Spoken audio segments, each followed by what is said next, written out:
तो चलिए हम लोग स्टार्ट करते हैं। अभी 17वां जो टेस्ट पे हुआ था आप लोगों का, जिसमें 30 प्रश्न थे, तो उस पर हम लोग डिस्कशन कर लेते हैं। क्वेश्चन है, कौन सा ग्रह पानी में भी तैर सकता है? आप लोगों को पता है कि शनि ग्रह जो है काफी हल्का होता है और वह पानी में भी क्या कर सकता है, तैर सकता है। शनि ग्रह के चारों ओर आपको वलय के आकार की रचना भी पाई जाती है। पृथ्वी जो है वो आपको नीला ग्रह है न, और बुध जो है वह आपको सबसे नजदीक का सबसे छोटा ग्रह है। बृहस्पति जो है सबसे बड़ा ग्रह है। तो कौन सा ग्रह पानी में तैर सकता है? तो इसका उत्तर क्या हो जाएगा? शनि ग्रह। अगला क्वेश्चन है, लौटते हुए मानसून से वर्षा कहाँ पर होती है? तो देखिए, लौटते हुए मानसून से आपको वर्षा जो है वो दक्षिणी भारत में होती है। इसीलिए दक्षिणी भारत में आपको शीत ऋतु में धान उगाया जाता है। तो लौटते हुए भारत से वर्षा जो है वह दक्षिण भारत में होती है। अगला क्वेश्चन है, इनमें कौन संभाव्य संसाधन है? संभाव्य संसाधन उसको कहते हैं, ठीक है, जो जिनका अभी उपयोग नहीं हो रहा है, लेकिन यह पता है, अनुमान है कि आपको उनका जो है बहुत बड़ा भंडार जो है मौजूद है, लेकिन उसका अभी उपयोग नहीं हो पा रहा है, चूंकि उस पर खर्च आपको ज़्यादा आ रहा है न उसका उपयोग करने में। तो ऐसे संसाधन को संभाव्य संसाधन कहते हैं। तो इसमें हिमालय क्षेत्र में आपको खनिज का बहुत बड़ा भंडार है। समुद्री जल में हाइड्रोजन बहुत अधिक मात्रा में मौजूद है, लेकिन इनका अभी हम उपयोग नहीं कर पा रहे हैं न। तो इसमें पांचवा विकल्प उत्तर हो जाएगा। ये दोनों आपको संभावित संसाधन का उदाहरण है। आप लोग हाइड्रोजन को भविष्य का ईंधन के रूप में भी क्या करते हैं, जानते हैं। तो ए और डी दोनों संभावित संसाधन है। तो एक से अधिक वाला जो पांचवा ऑप्शन है वह सही उत्तर हो जाएगा। आगे देखते हैं हम लोग कि खादर किसको कहते हैं। आप लोगों को पता है, जलोढ़ मृदा दो प्रकार की होती है, खादर और बांगर। खादर जो है नए जलोढ़ मृदा को कहा जाता है, और पुरानी जलोढ़ मृदा को क्या कहा जाता है, बांगर कहा जाता है। जलोढ़ मृदा मृदा में ह्यूमस की काफी ज्यादा क्या होती है, मात्रा होती है। और भारत में सबसे अधिक क्षेत्रफल पर विस्तार जो है वह आपको जलोढ़ मृदा का ही है। ठीक है। अगला है, क्योटो प्रोटोकॉल किससे संबंधित है? तो ये क्योटो प्रोटोकॉल जो है वो आपको हरित गृह प्रभाव या ग्रीन हाउस इफेक्ट से क्या है, संबंधित है। ठीक है। जिसमें कि कार्बन उत्सर्जन कम करने की बात जो है दुनिया के देशों ने समझौते में किया है। ठीक है। और ओजोन परत संरक्षण से आपको कौन सा समझौता जुड़ा हुआ है? मॉन्ट्रियल समझौता और वियना समझौता। मॉन्ट्रियल और वियना समझौता जो है वह ओजोन परत संरक्षण से जुड़ा हुआ है। ठीक है। तो क्योटो प्रोटोकॉल किससे जुड़ा हुआ है? ग्रीन हाउस इफेक्ट से। क्योटो कहाँ का शहर है? जापान का शहर है। भागलपुर के पहले कलेक्टर कौन थे?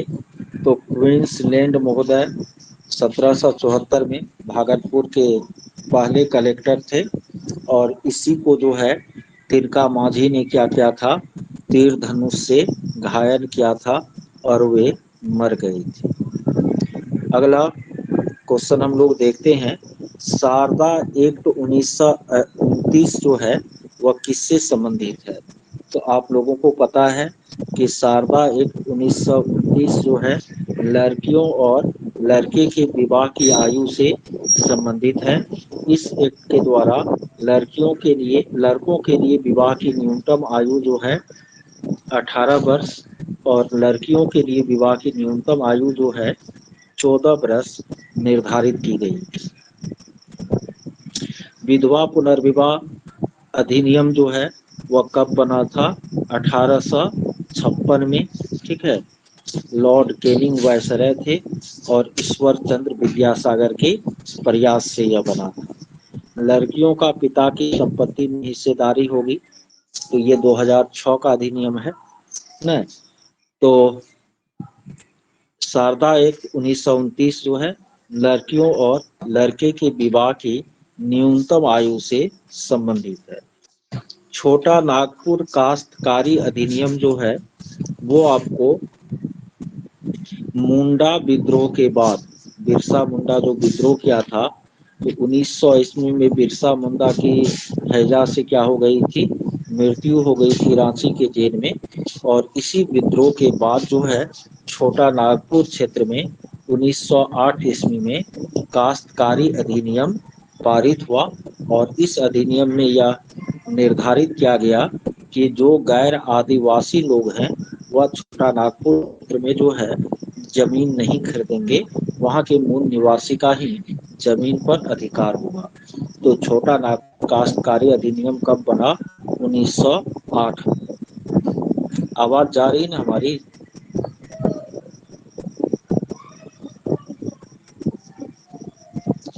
अगला है भारत का पहला स्वतंत्रता दिवस कब मनाया गया? तो आपको पता है कि 1929 में आपको लाहौर में रावी नदी के तट जो है यह प्रस्ताव पारित हुआ, पूर्ण स्वराज की मांग की गई और प्रस्ताव पारित हुआ कि भारत में आपको स्वतंत्रता दिवस मनाया जाएगा और इसके लिए तिथि निर्धारित की गई 20 जनवरी को। और 26 जनवरी 1930 को भारत में आपको पहला स्वतंत्रता दिवस मनाया गया, परतंत्र भारत में।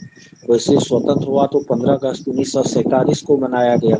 तो इसी 26 जनवरी की तिथि को याद रखने के लिए हमारे संविधान को 26 जनवरी 1950 को लागू किया गया था।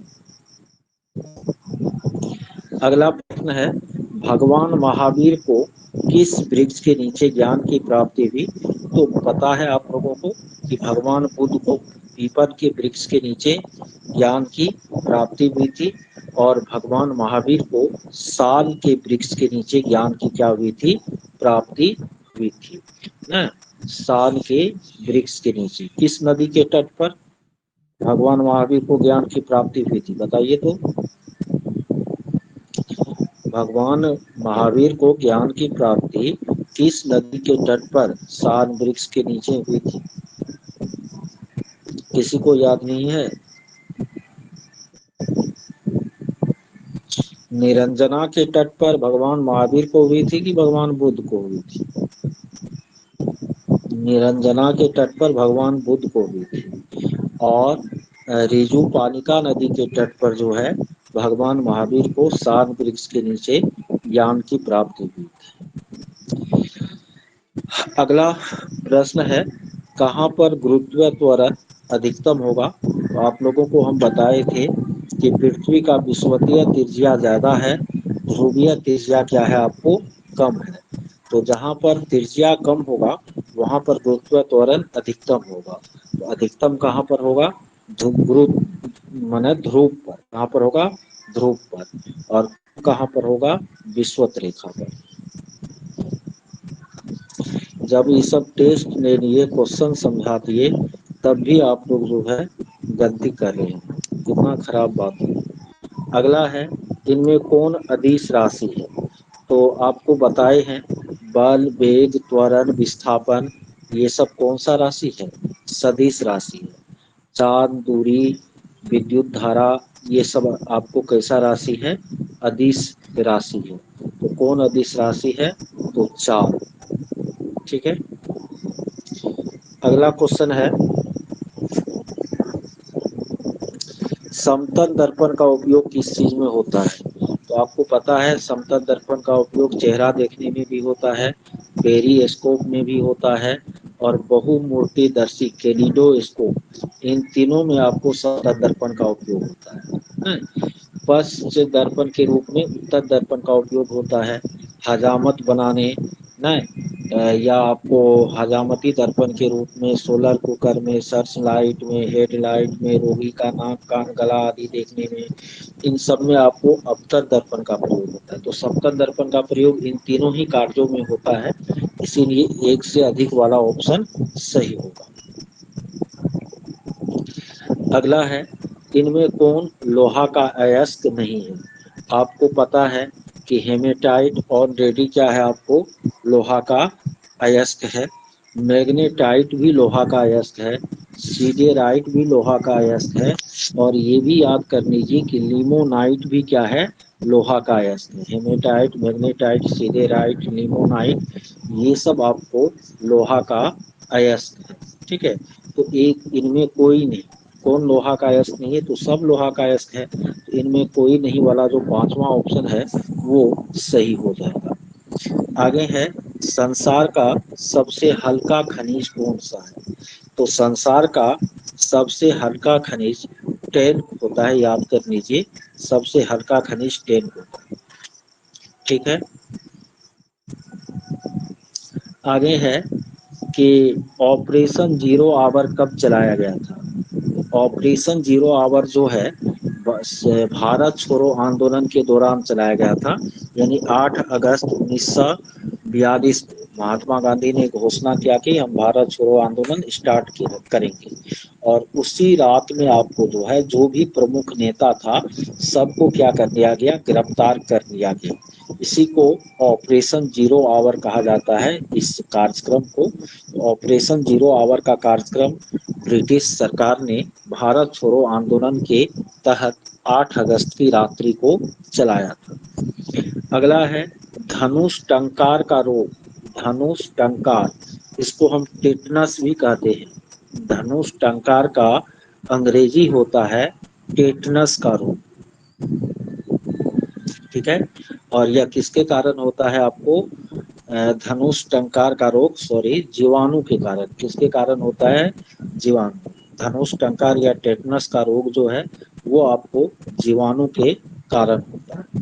अगला क्वेश्चन है, इनमें कौन भारतीय कंपनी द्वारा विकसित कोरोना का वैक्सीन है? तो आपको पता होना चाहिए कि कोवैक्सीन और कोविशील्ड, कोवैक्सीन और कोविशील्ड ना, तो ये दोनों भारतीय कंपनी के द्वारा विकसित जो है कोरोना वैक्सीन है, इसीलिए एक से अधिक वाला ऑप्शन जो है सही होगा। अगला है, आपको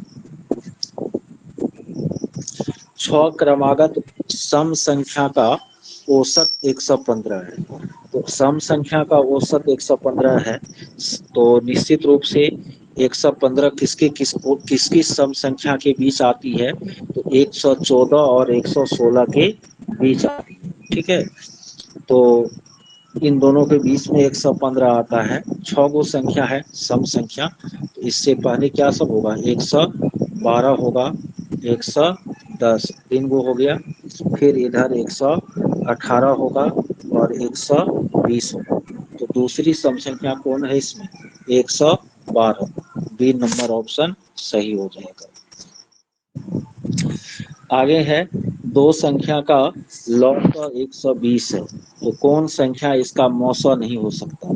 आपको पता है कि हमेशा लघुत्तम समापवर्तक में महत्तम समापवर्तक से पूरा पूरा भाग लगना चाहिए।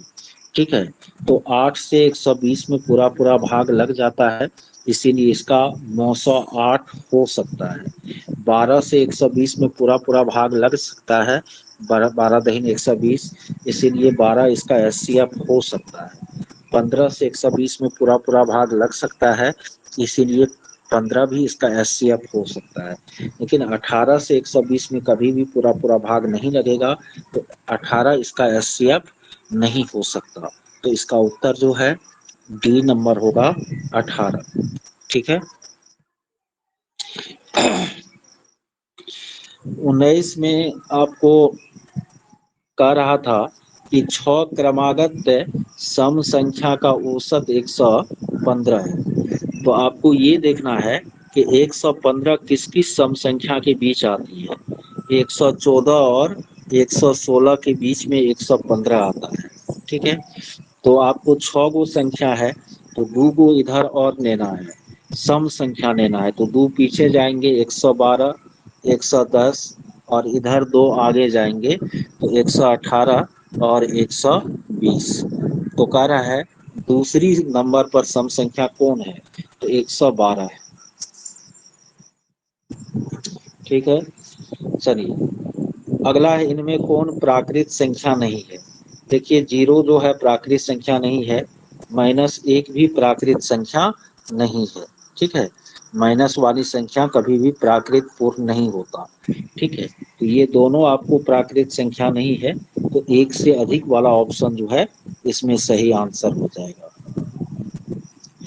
आगे कह रहा है कि मौलिक अधिकारों का में संशोधन करने में कौन सक्षम है।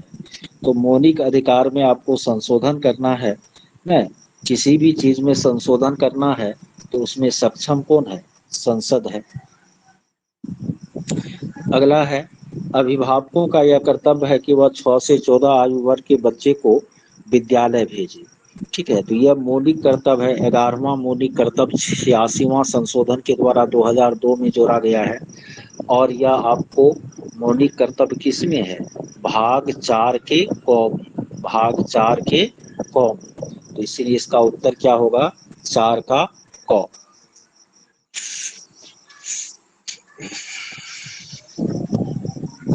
अगला है, राष्ट्रपति और उपराष्ट्रपति दोनों की स्थिति में राष्ट्रपति का कार्यभार कौन संभालेगा। तो कई बार हम चर्चा किए हैं, सर्वोच्च न्यायालय का जो मुख्य न्यायाधीश है वो आपको राष्ट्रपति का कार्यभार संभालेगा। और ये भी आप लोगों को पता है कि राष्ट्रपति को शपथ कौन दिलाता है, तो सर्वोच्च न्यायालय का मुख्य न्यायाधीश राष्ट्रपति को शपथ दिलाता है। और राष्ट्रपति त्याग पत्र किसे देता है, तो उपराष्ट्रपति को देता है। राष्ट्रपति कार्यपालिका का मुखिया होता है और राष्ट्रपति व्यवस्थापिका का भी मेंबर होता है। राष्ट्रपति भारत के तीनों सेनाओं का प्रमुख होता है। अगला है, बिहार विधानसभा में आंग्ल भारतीय समुदाय से कितने प्रतिनिधि जो है भेजे जाते हैं। तो बिहार में ऐसा कोई प्रावधान नहीं है आंग्ल भारतीय समुदाय से प्रतिनिधि भेजने का, तो क्या हो जाएगा आपको 0। ठीक है, अगला क्वेश्चन है, सरपंच का चुनाव लड़ने के लिए न्यूनतम आयु। आप लोगों को क्लास में हम बताए थे कि राष्ट्रपति उपराष्ट्रपति के लिए 35 वर्ष चाहिए, राज्यसभा और विधान परिषद के लिए 30 वर्ष चाहिए। ठीक है, लोकसभा और विधानसभा के लिए 25 वर्ष चाहिए। तो लोकसभा विधानसभा का सदस्य आपको प्रधानमंत्री या मुख्यमंत्री बन सकता है। तो प्रधानमंत्री, मुख्यमंत्री या कोई भी मंत्री बनने के लिए न्यूनतम आयु 25 वर्ष चाहिए। और उसके बाद स्थानीय निकाय का कोई भी पद है ना, नगर पालिका और पंचायत का या जिला परिषद का, तो सबके लिए न्यूनतम आयु कितना चाहिए, 21 वर्ष चाहिए। अगला है कि 30, 80, 37, 80, 166, अगला क्या होगा। तो देखिए 37 दूनी 74 में 6 जोड़ते हैं 80 होता है, 80 दूनी 160 में 6 जोड़ते हैं 166 होता है। तो 166 को 2 से गुना करेंगे तो 332 और उसमें 6 जोड़ेंगे तो 338 इसका आंसर हो जाएगा। ठीक है, थोड़ा सा चाय भी पी लेते हैं। ठीक है,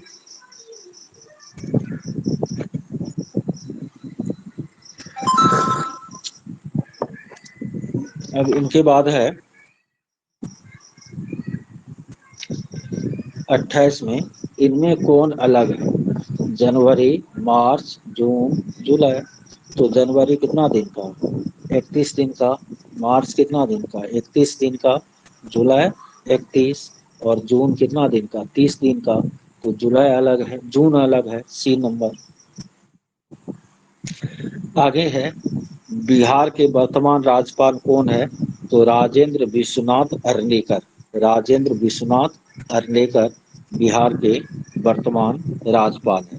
पहले राज्यपाल कौन थे? जयराम दास दौलत राम।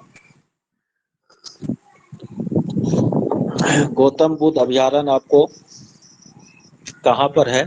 तो गौतम बुद्ध जब ये नाम है तो ये कहाँ पर है? आपको गया में है। कहाँ पर है? गया में।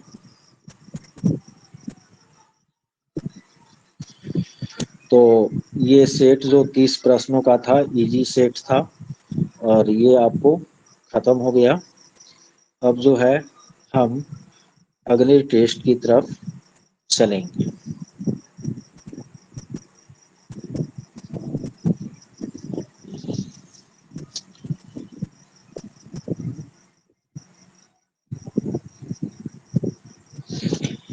चलिए, अभी कौन सा टेस्ट बता रहे थे? 17वां ना?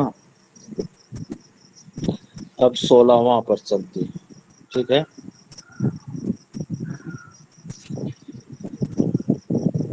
बिल्कुल।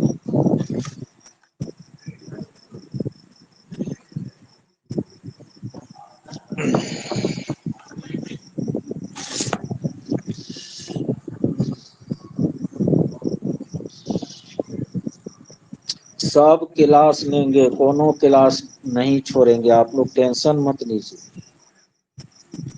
हमको अपनी टेंशन है कि कितना क्लास लेना है। ठीक है, जो पढ़ाते हैं वो पढ़ते चलिए। अगला है डीपीटी। डीपीटी में डी क्या है? डिप्थेरिया है। पी क्या है? काली खांसी है। और टी क्या है? टिटनस है। तो डीपीटी का टीका जो है वह डिप्थीरिया, काली खांसी और टिटनस के लिए लगाया जाता है। पोलियो के लिए नहीं लगाया जाता है। पोलियो का अलग वैक्सीन आता है। तो इसका उत्तर क्या होगा? पोलियो। अगला है इनमें कौन प्रतिजैविक है? एन, एंटीबायोटिक है। तो आप लोग जानते हैं कि पेनिसिलिन एक प्रतिजैविक है। स्ट्रेप्टोमाइसिन भी आपको प्रतिजैविक है। ट्रिप्टोमाइसिन भी क्या है? प्रतिजैविक है। लेकिन बीसीजी जो है वह एक टीका का नाम है जो क्षय रोग से बचने के लिए लगाया जाता है। तो इसमें 3 गो आपको प्रतिजैविक का उदाहरण है, इसीलिए 5वां ऑप्शन सही हो जाएगा। अगला है इनमें कौन जरायुज नहीं है? जो अंडा देता है वह अंडायुज है, और जो आपको बच्चा देता है तो जरायुज है। तो गाय तो ऑलरेडी जरायुज है, चमगादड़ भी बच्चा देता है, जरायुज है। व्हेल भी बच्चा देता है, जरायुज है। सांप आपको बच्चा नहीं अंडा देता है, इसीलिए यह जरायुज नहीं है। 3 का डी नंबर आंसर हो जाए। इसके बाद देख लेते हैं आगे। भारतीय संविधान का अभिभावक किसको कहा जाता है? तो भारतीय संविधान का अभिभावक जो है सर्वोच्च न्यायालय को कहा जाता है, क्योंकि सर्वोच्च न्यायालय जो है किसी भी कानून का न्यायिक पुनरीक्षण कर सकती है। यानी उस पर यह उत्तरदायित्व तो है कि वह देखे कि संविधान अनुसार काम हो रहा है या नहीं हो रहा है। इसीलिए गार्जियन ऑफ इंडियन कॉन्स्टिट्यूशन किसको कहा जाता है? सुप्रीम कोर्ट ऑफ इंडिया को कहा जाता है। अगला है भारतीय संविधान की प्रस्तावना किस प्रकार के स्वतंत्रता की बात नहीं करती है? अभिव्यक्ति के स्वतंत्रता की बात करती है, विचार के स्वतंत्रता की बात करती है, जीवन की स्वतंत्रता की बात करती है, आर्थिक स्वतंत्रता की बात नहीं करती है, आर्थिक न्याय की बात करती है। प्रस्तावना में सामाजिक, राजनीतिक और आर्थिक न्याय न्याय आर्थिक न्याय की बात करती है, लेकिन स्वतंत्रता जो 4 गो है उसमें आपको कहीं भी आर्थिक शब्द का उल्लेख नहीं है। तो आर्थिक स्वतंत्रता की बात नहीं करती है। डी नंबर इसका आंसर हो जाएगा। प्रस्तावना जरूर याद कर लीजिएगा आप। अगला है कि आरटी 2009 के अनुसार किसी प्राथमिक विद्यालय में 199 बच्चे हैं, तो उस विद्यालय में आपको कितना शिक्षक होना चाहिए? तो देखिए, आरटी 2009 कहता है प्राइमरी स्कूल में, यानी वह स्कूल जहाँ पर आपको 1 से लेकर 5 तक की पढ़ाई होती है, ठीक है। तो उसके लिए वो कहता है कि किसी प्राथमिक विद्यालय में यदि आपको 60 से कम बच्चे हैं, 60 से कम बच्चे हैं, ठीक है, चाहे इतना भी कम क्यों नहीं हो, तो कम से कम कितना शिक्षक होगा, 2 शिक्षक होगा। यदि आपको 60 से 90 के बीच न 61 से 90 के बीच बच्चे हैं तो शिक्षकों की संख्या 3 होगी। यदि 91 से 120 के बीच बच्चे हैं तो शिक्षकों की संख्या 4 होगी। यदि आपको 121 से न 150 के बीच बच्चे हैं तो शिक्षक की संख्या 5 होगी। यदि आपको 150 से ज़्यादा और 200 से कम बच्चे हैं तो 5 गो टीचर होगा और 1 गो जो है प्रधान शिक्षक होगा। फिर यदि 200 से ज़्यादा है तो 1 गो तो हेड मास्टर होवे करेगा, और उनके बाद जितना बच्चा है तो 40:1 में, कितना रेशियो, 40:1 में क्या होना चाहिए, टीचर होना चाहिए। तो यहाँ पर आपको प्राइमरी में कितना बच्चा है, 199 गो बच्चा है ना, 1 गो हेड मास्टर चाहिए और 5 गो टीचर चाहिए। बी नंबर का सही आंसर होगा। नोट भी आप लोगों को आरटीई 2009 वाला हम दिए हैं, पहले दिए थे, ठीक है। वो नोट को एक बार देख लीजिएगा, आरटीई 2009 से क्वेश्चन रहेगा, वो जीके जीएस में भी आ जाता है। अगला है अहमदिया आंदोलन का जो है संस्थापक कौन था। तो अहमदिया आंदोलन का जो संस्थापक है वो आपको कौन था, तो मिर्जा गुलाम अहमद। मिर्जा गुलाम अहमद जो है अहमदिया आंदोलन का संस्थापक था। सर सैयद अहमद खान जो है वह अलीगढ़ मुस्लिम विश्वविद्यालय के संस्थापक थे और साइंटिफिक सोसाइटी के भी संस्थापक थे सर सैयद अहमद खान। विलायत अली और इनायत अली ये बहावी आंदोलन से जुड़े थे। मोहम्मद अली और शौकत अली ये आपको खिलाफत आंदोलन से जुड़े थे। आगा खां ने आपको, आगा खां ने मुस्लिम लीग की स्थापना की, वह मुस्लिम लीग के संस्थापक थे।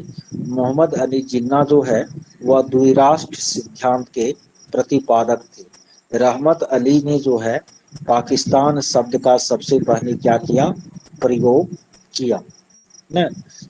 तो ये सब आपको मुस्लिम समुदाय के कुछ नाम है। मौलाना अबुल कलाम आज़ाद ये आपको शिक्षाविद थे और इसी के जन्म तिथि के अवसर पर 11 नवंबर को पूरे भारत में आपको शिक्षा दिवस मनाया जाता है। खान अब्दुल गफ्फार खान को सीमांत गांधी के नाम से भी जाना जाता है, ठीक है। पीर अली ने, पीर अली हालांकि बहावी आंदोलन से ही जुड़े थे, लेकिन 1857 के विद्रोह में इसे फांसी दी गई थी। पटना में आंदोलन का इन्होंने नेतृत्व किया था। आगे है भारत में शूद्रों की तुलना अमेरिका के निग्रो से किसने की थी।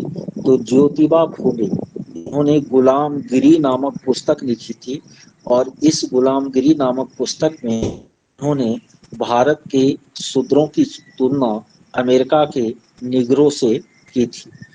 अगला है किसका कथन है साक्षरता शिक्षा नहीं है बल्कि आत्मा और मस्तिष्क के सर्वोच्च विकास का नाम जो है शिक्षा है। ये कथन महात्मा गांधी का था। आगे है कि यदि इलाहाबाद में शाम के 4 बजे हैं तो गुजरात में शाम के कितने बजेंगे, ठीक है। तो इलाहाबाद से गुजरात का जो समय है वो आपको 1 घंटा क्या है आगे है।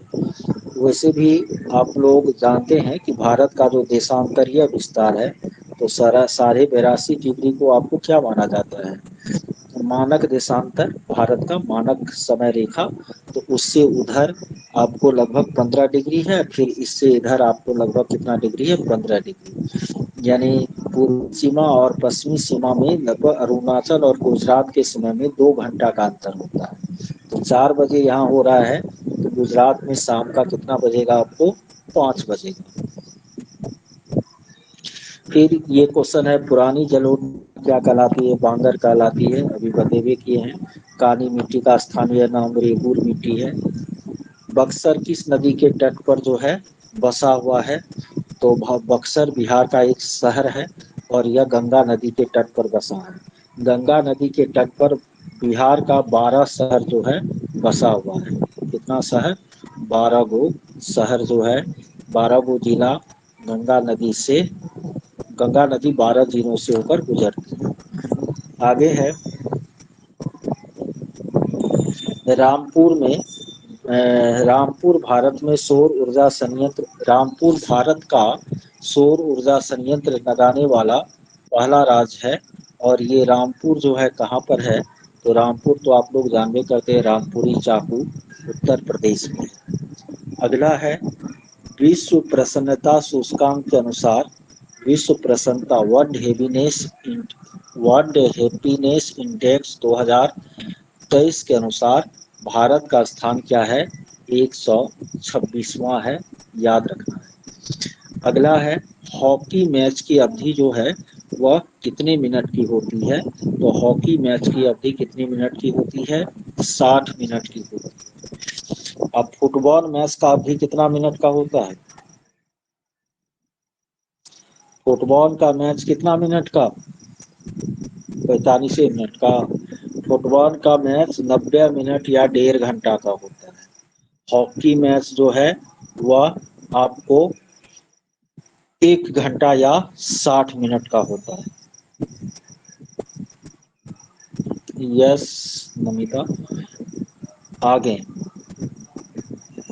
आगे है वो कि वर्ष 2021 का शांति निशस्त्रीकरण और विकास पुरस्कार जो है किसको दिया गया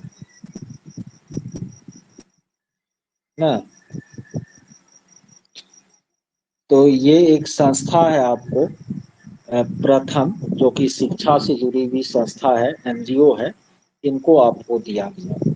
अगला क्वेश्चन है, सबके लिए आवास उपलब्ध कराने के लिए भारत सरकार ने अपना लक्ष्य कब तक घोषित किया है, 2024 तक सबको आवास मिल जाएगा। ठीक है,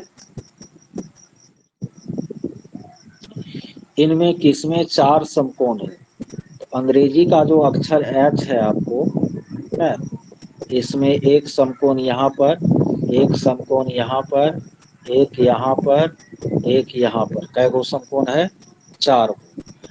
अंग्रेजी का अक्षर जो ई है, कौन, ई, इसमें भी आपको एक समकोण यहाँ पर, एक समकोण यहाँ पर, एक यहाँ पर, एक यहाँ पर, इसमें भी 4 समकोण है, इसमें भी 4 समकोण है।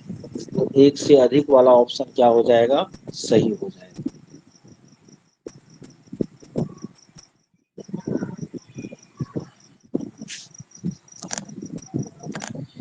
समझ रहे हैं ना आप लोग।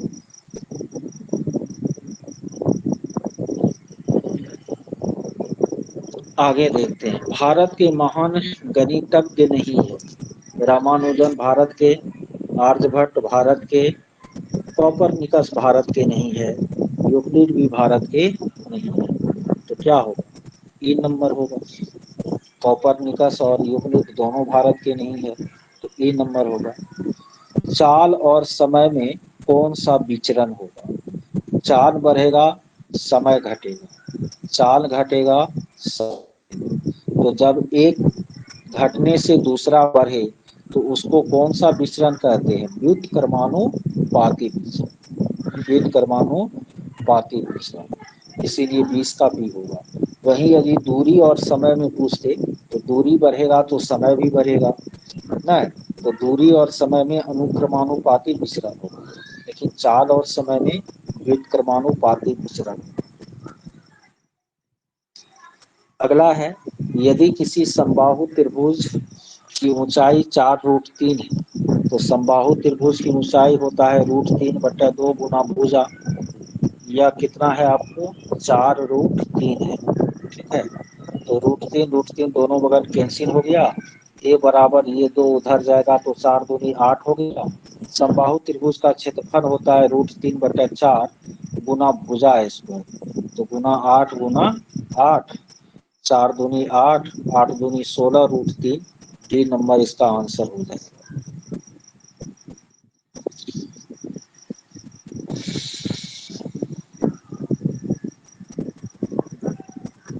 आगे है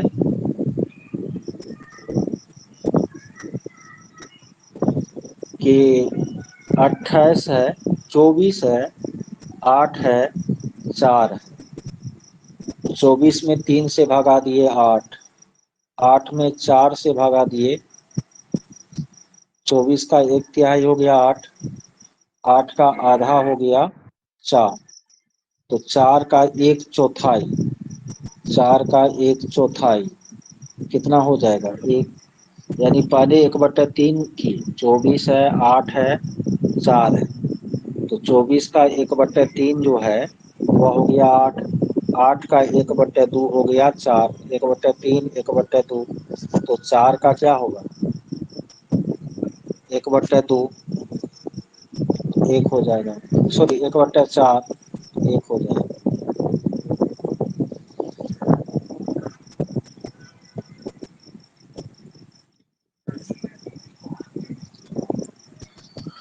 आगे है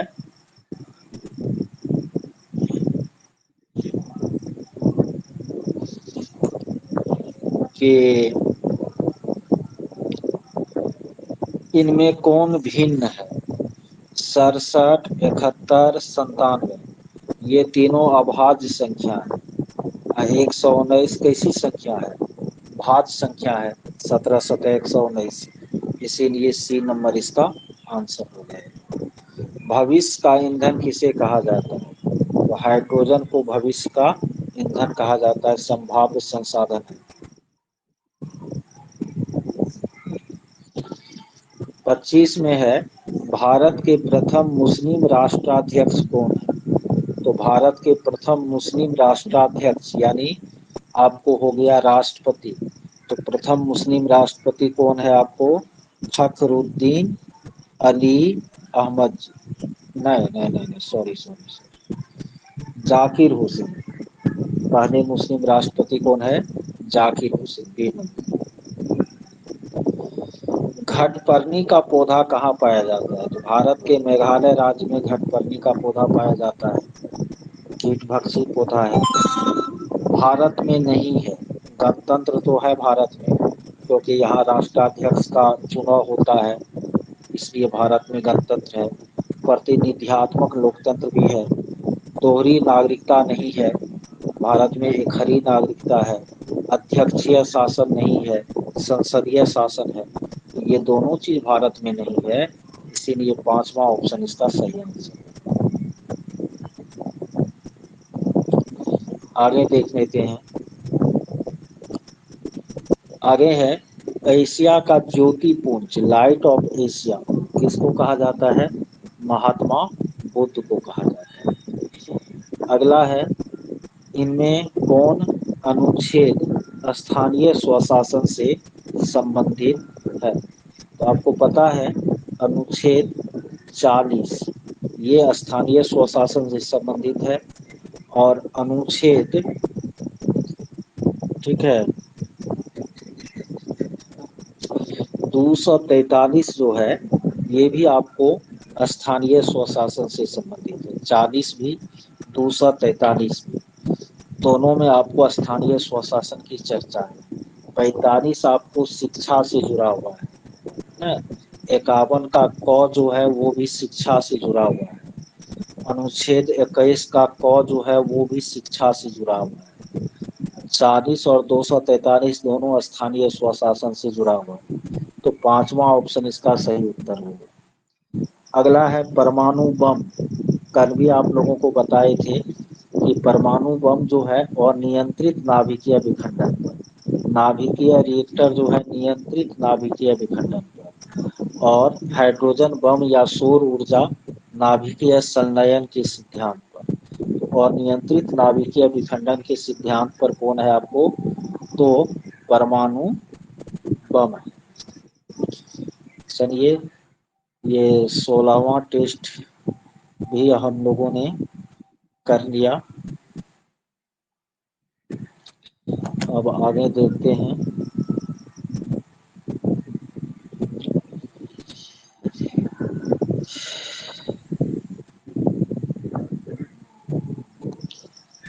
पंद्रहवां टेस्ट को।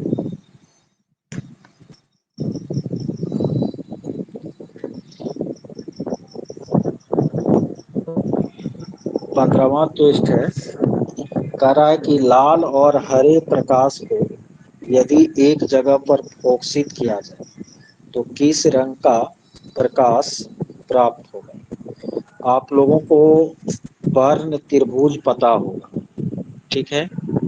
ये वर्ण त्रिभुज है। तो तीन गो प्राथमिक रंग है, लाल, हरा और नीला। रंगीन टेलीविजन में इसी तीनों प्राथमिक रंग का प्रयोग होता है, लाल, हरा और नीला। तो लाल प्रकाश और हरा प्रकाश को जब आप एक बिंदु पर मिलाएंगे तो लाल हरा मिलके पीला प्रकाश बनता है। क्या बनता है, पीला।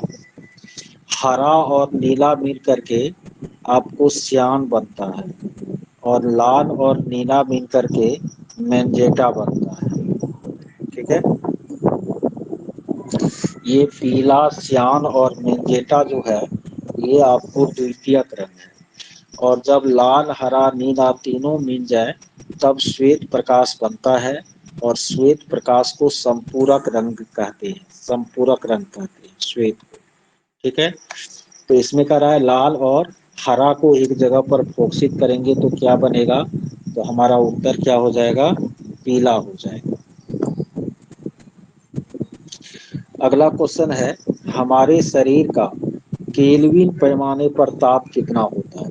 तो आपको पता है कि हमारे शरीर का सेल्सियस पैमाने पर ताप है 37 डिग्री सेल्सियस, फ़ारेनहाइट पैमाने पर ताप है 98.6 डिग्री फ़ारेनहाइट, और केल्विन पैमाने पर सेल्सियस में 273 जोड़ना पड़ता है। तो 273 37 में जोड़ेंगे तो केल्विन पैमाने पर हमारे शरीर का ताप जो है 310 केल्विन है।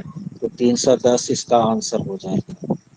अगला है 98 न्यूटन गुरुत्वाकर्षण बल जो है वह लगभग कितने किलो भार के बराबर होगा। तो आपको पता है कि 9.8 न्यूटन बल जो है वह लगभग 1 केजी के बराबर होता है।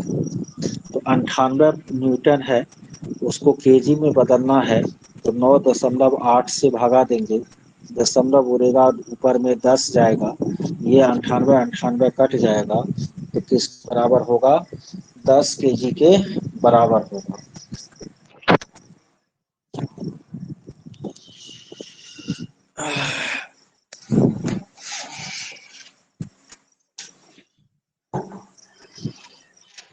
आगे देखते हैं, इनमें कौन सा धातु तन्य नहीं होता है ना, यानी जो टूट जाता है। तो लोहा, ठीक है, तांबा, ये आपको तन्य होता है, सोडियम और बिस्मथ, ठीक है। तो इसमें जो है सोडियम भी आपको तन्य होता है, सोडियम भी क्या होता है, तन्य होता है, लेकिन बिस्मथ आपको तन्य नहीं होता है। तो अपवाद में है आपको बिस्मथ। कौन सा धातु तन्य नहीं होता, तो बिस्मथ। आगे है, कॉपर का अयस्क कौन है। तो haematite, magnetite, siderite. Haematite, magnetite और सीडेराइट, ये तीनों जो है किसका अयस्क है, लोहा का। और कॉर्नेलाइट जो है किसका अयस्क है, शायद मैग्नीशियम का है कॉर्नेलाइट। तो कॉपर का तो कोई नहीं है, कॉपर का अयस्क सब है, कॉपर पायराइट, क्यूपराइट, ना, कॉपर ग्लास, तो ये सब तो इसमें है नहीं किसी ऑप्शन में, तो पांचवा ऑप्शन जो है इनका उत्तर हो जाएगा, इनमें कोई नहीं। अगला है नमक कैसा लवण है। तो आपको पता है कि नमक जो है किससे किससे बनता है, सोडियम हाइड्रोक्साइड और HCl, ये दोनों को मिलाने से लवण बनता है। तो सोडियम हाइड्रोक्साइड एक प्रबल क्षार है और हाइड्रोक्लोरिक अम्ल एक प्रबल अम्ल है।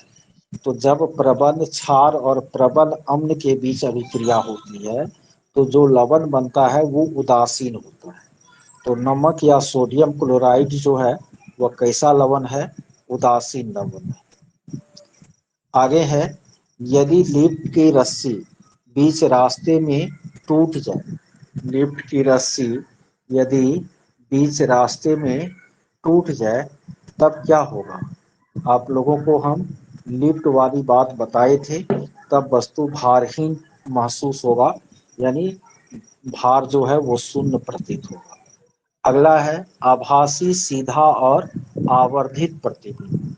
आभासी सीधा और आवर्धित तीनों चीज, आभासी सीधा और आवर्धित प्रतिबिंब, बड़ा प्रतिबिंब किसमें बनता है, अवतल दर्पण में।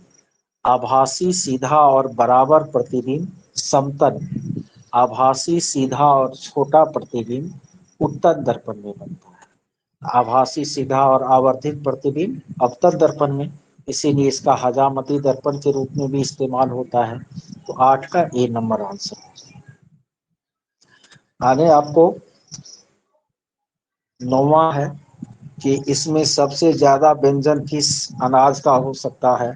तो चना का आप लोग को कहानी भी बताए थे कि आपको औरंगजेब जो है ना, अपने पिता शाहजहां को कैद कर दिया था और पूछा था कि एक अनाज का नाम बताइए जिससे आपका जीवन यापन चल जाएगा, तो वह चना का नाम बोला था, क्योंकि चना से आपको बहुत सारे व्यंजन बन सकते हैं। अगला है, इनमें कौन सदाबहार फूल है, इनमें कौन सदाबहार फूल है। तो आपको इसमें गुलाब भी तो पूरे साल भर जो है फूलता है, और रात रानी भी, तो एक से अधिक वाला ऑप्शन इसमें सही हो जाएगा। अगला है, तख्त हर मंदिर साहिब कहाँ पर है। तो तख्त हर मंदिर साहिब जो है ये कहाँ पर है, पता है आप लोगों को, पटना में है। सिख धर्म के 10वें गुरु गुरु गोविंद सिंह की जन्मस्थली जो है वहीं तख्त हरमंदिर साहिब कहलाता है, जो कि कहाँ पर है, पटना में है। आगे देखते हैं,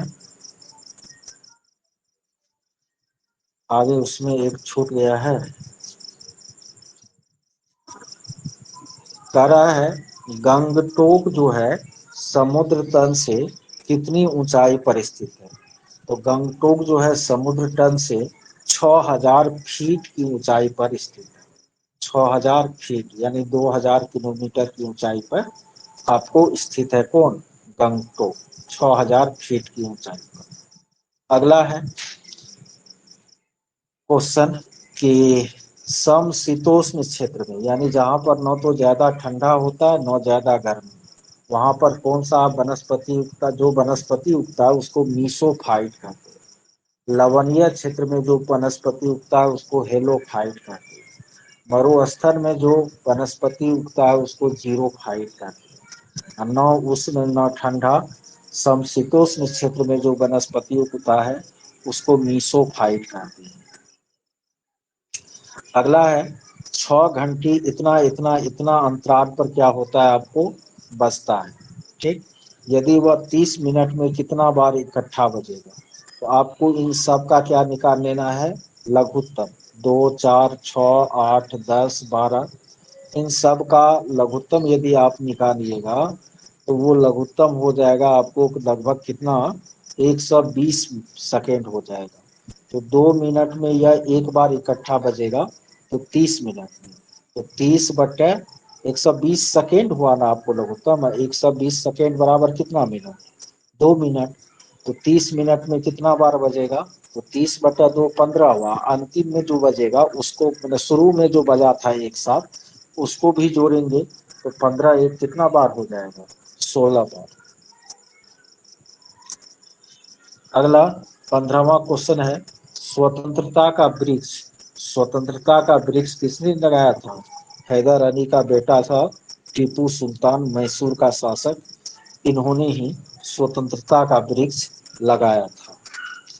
अगला है, बिहार के गांधी नाम से कौन जाने जाते हैं? तो बिहार का गांधी जो है राजेंद्र प्रसाद को कहा जाता है। सीमांत गांधी खान अब्दुल गफ्फार खान को कहा जाता है। बिहार का गांधी जो है वह राजेंद्र प्रसाद को कहा जाता है। अगला क्वेश्चन है, भिखारियों का राजा की उपाधि गांधी को किसने दी थी? यानी गांधी को किसने भिखारियों का राजा कहा था? तो मदन मोहन मालवीय ने गांधी को भिखारियों का राजा कहा था।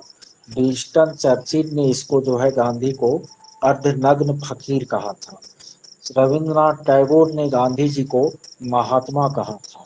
सुभाष चंद्र बोस ने गांधी जी को बापू कहा था न। तो भिखारियों का राजा की उपाधि गांधी जी को किसने दी? मदन मोहन मालवीय ने।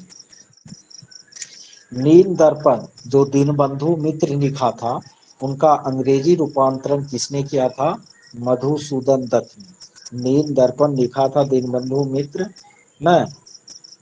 बापू या राष्ट्रपिता आपको सुभाष चंद्र बोस कहा था। नील दर्पण जो है लिखा था दीनबंधु मित्र ने न। अच्छा, राष्ट्रपिता कहा था सुभाष चंद्र बोस और बापू कहा था नेहरू, हो सकता है। नील दर्पण लिखा था दीनबंधु मित्र ने और इसका अंग्रेजी अनुवाद किया था मधुसूदन दत्त ने। अगला क्वेश्चन देख लेते हैं, गंगा गंडक के संगम पर कौन सा प्रसिद्ध मेला लगता है?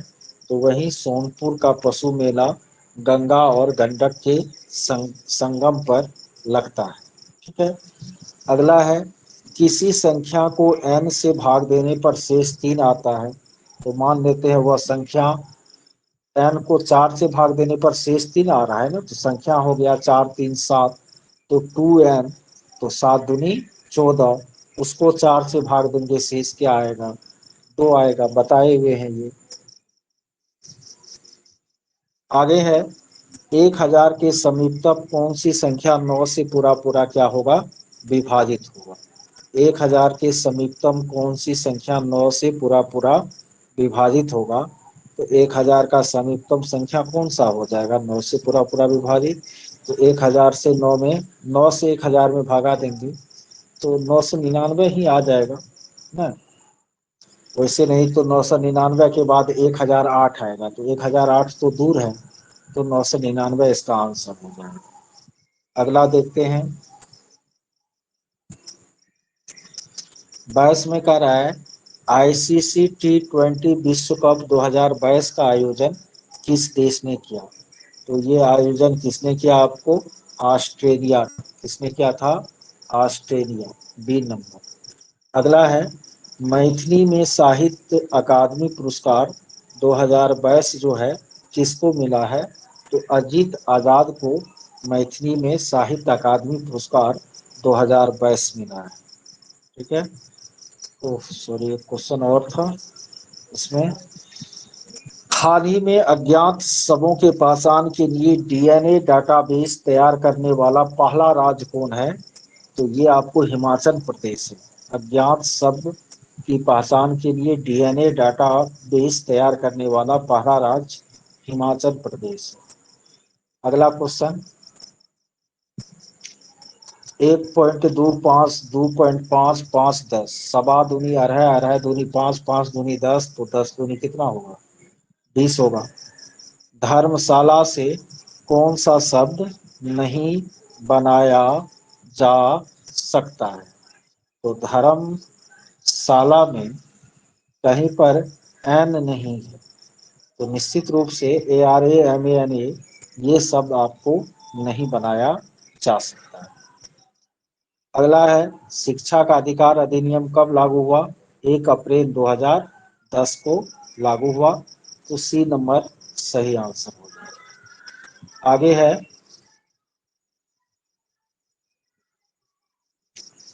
आगे क्या है, ओराई हिंगना किसका जन्म स्थली है? ओराई हिंगना किसका जन्म स्थली है?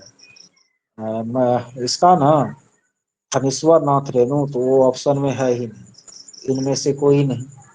जयप्रकाश नारायण का तो सिताब दियारा न, रामधारी सिंह दिनकर का सिमरिया में। अगला है, भारतीय संविधान के अनुच्छेद 25 में हिंदू शब्द का मतलब क्या है? तो हिंदू शब्द का मतलब जैन सिख बौद्ध, जैन सिख बौद्ध, ये भी किस में आता है? हिंदू में ही आता है। तो ये तीनों हिंदू में आ रहा है, जैन सिख बौद्ध, इसीलिए ई नंबर ऑप्शन सही होगा। लास्ट क्वेश्चन, निम्नलिखित में कौन समवर्ती सूची का विषय है? तो विषय विदेशी मामले तो केंद्र सूची का विषय है, पुलिस जो है वह राज्य सूची का विषय है न, संचार का जो साधन है रेडियो और टेलीविजन, ये आपको समवर्ती सूची का क्या है? विषय है न। सूचना और प्रसारण जो है, अच्छा, सूचना और प्रसारण तो आपको केंद्र सूची का विषय, संघ सूची का, केवल केंद्र सरकार इस पर कानून बना सकती है। विदेशी मामले भी संघ, और पुलिस जो है राज्य सूची। आपराधिक मामले जो है ये आपको समवर्ती सूची का विषय होगा, 30 का बी नंबर।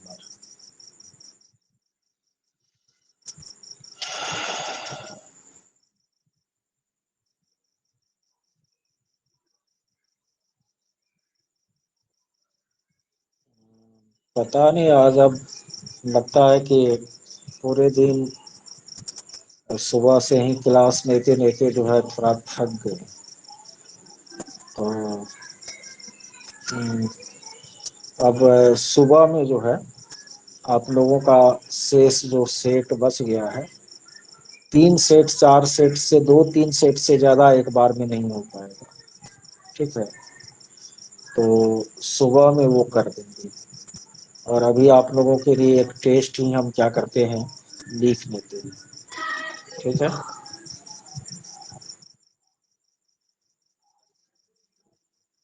चलो।